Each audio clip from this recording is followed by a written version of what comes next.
हे जगन्नाथ हे केशव पृथ्वी जेतेबळे क्षत्रिय राजा मानक अत्याचार रे त्राही त्राही डाकुथिला तुमे सेतेबळे परशुराम रूप धारण कल। तुम परशुरे एकविंश बार पृथ्वी क्षत्रिय वंश निपात कल।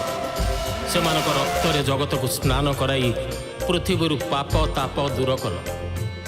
दशावतार मध्यरु तुमर यह षष्ठ अवतार। प्रभु तुमर सही परशुराम रूपर जय हो। परशुधर